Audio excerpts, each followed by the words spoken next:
It is a reminder that the true horrors of this world lie not in the supernatural, but in the undiscovered natural. Our investigation begins with a silent entry in a ledger. The year is 1781.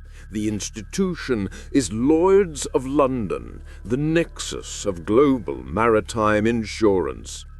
A report is filed concerning the full and complete disappearance of a 6-ship merchant convoy, last seen entering the deep waters of the North Sea. There is no logical explanation for the event. The weather reports for the period show nothing but calm seas and clear skies. No distress signals were ever received.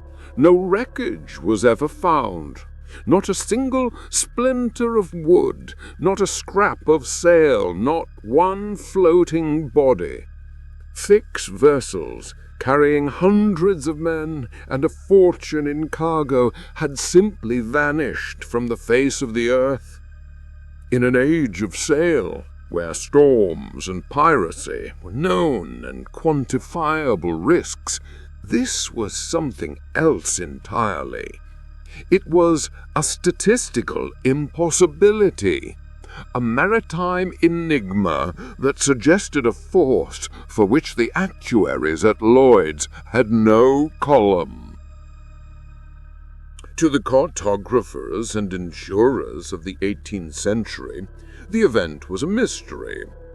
To the naturalists and fishermen of Scandinavia, however, it was a confirmation. The creature known as the Kraken was not to them a myth. It was a documented, albeit terrifying, feature of the marine ecosystem. The most comprehensive file on the subject comes not from a wild-eyed sailor, but from a respected man of the cloth and science, Bishop Erik Pontoppidan of Bergen. In his work, the first attempt at a natural history of Norway, published decades before the convoy's disappearance, he dedicates a chapter to the creature. His account is not of fantasy, but of clinical zoological observation, compiled from numerous testimonies. He describes the Kraken not as a mere monster, but as a living island, a creature with a circumference of 1.5 miles that could be mistaken for landmass by unsuspecting sailors. He notes the way it attracts vast schools of fish, which fishermen would use to their advantage, knowing they were casting their nets over the back of a living colossus. He speaks of its ability to pull the largest man of war down to the seabed.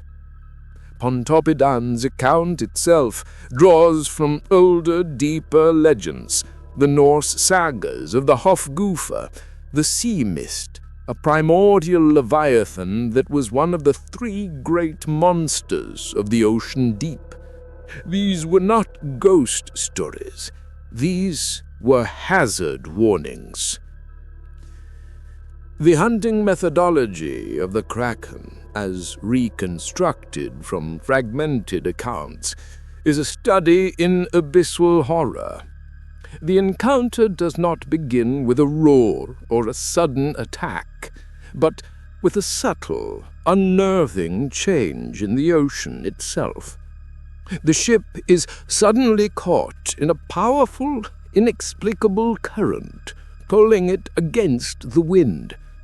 The water darkens beneath the hull as a colossal mass begins to rise from the depths, a mass so vast it is initially mistaken for a sandbar or a previously uncharted shoal.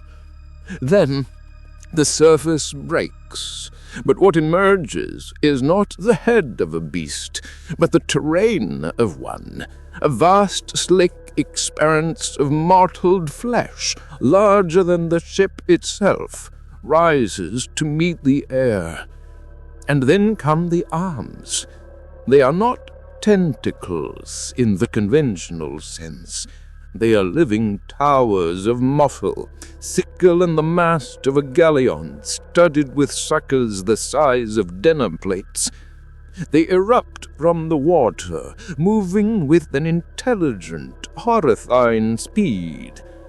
They do not smash the ship, but envelop it. One arm wraps around the mainmast, snapping the ancient wood with an almost casual pressure. Another coils around the hull, its grip tightening until the timbers groan and splinter. The ship is not just attacked, it is apprehended, held fast in a grip that feels as powerful and indifferent as the sea itself. The final act is the descent.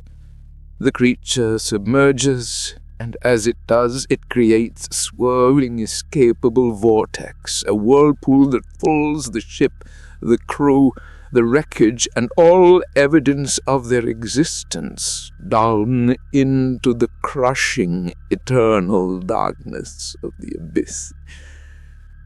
Months after the ill-fated convoy vanished, a sealed provision barrel was recovered by a fishing vessel off the coast of Scotland. Inside, protected from the elements, was a single, water-damaged captain's log. It belonged to the Fortitude, the lead ship of the lost fleet. Most of its pages were illegible slurry of brine and ink. Only the final entries could be deciphered. The first of the final entries, dated 2 days after the convoy's last known position, reads, "Weather remains fair. A curious calm on the water. Made a strange landfall this afternoon. An island not on any of my charts. Rocky, slick, with an unusual smell. Appears to be no more than a mile across. Sent a longboat to investigate, but a sudden current forced them back. Most peculiar." The next entry is timed only hours later. The handwriting has become jagged, frantic. The island is moving. It is not an island. The currents are pulling us in, all 6 of us. The men are panicking. They say it is the bishop's Leviathan. I cannot. In the final analysis, the Kraken is more than a predator. It is a personification of the abyss itself. It is the ultimate representation of the ocean's vast, unexplored, and utterly indifferent horror. Its existence posits that the greatest terrors of our world are not supernatural deviations from the natural order, but the natural order itself, operating on a scale that is hostile to our very existence. The creature's legend is a stark and humbling reminder that humanity's dominion is a fragile illusion that ends at the shoreline. We may map the stars, but the crushing depths of our own planet remain a realm of profound mystery, an abyss capable of concealing a scale of life that renders our most impressive achievements, our ships, our ambitions, our very lives, utterly and completely insignificant. The Kraken is not a monster from a nightmare. It is the embodiment of the terrifying and humbling truth that we are not the masters of this world. We are merely inhabitants of its surface.